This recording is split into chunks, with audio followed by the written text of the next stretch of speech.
Mayaman daw ang simbahang Katoliko ayon sa pagsasaliksik na isinagawa ng isang kolumnista na kontra rin sa posisyon ng simbahan tungkol sa RH Bill.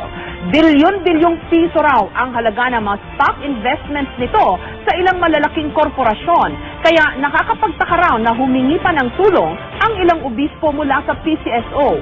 Pero ayon naman sa isang arsobispo, minana lang daw ng simbahan ang yaman nito mula sa mga Kastila at dapat lang daw na pangalagaan ang mga ito sa pamamagitan ng investment.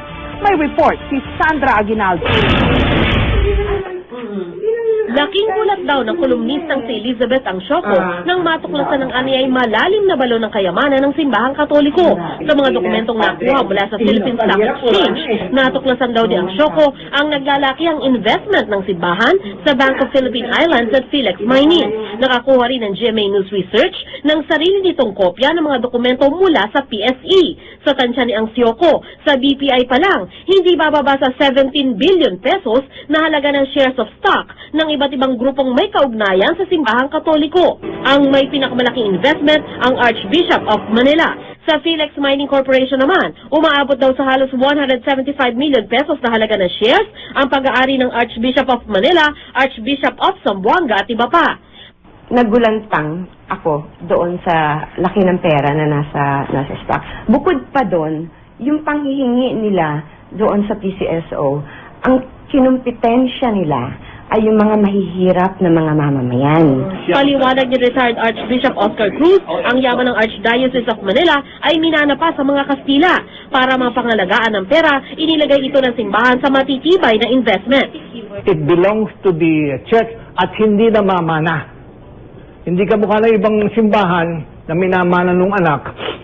Tapos yung apo. Tapos yung apo sa tuhod siguro.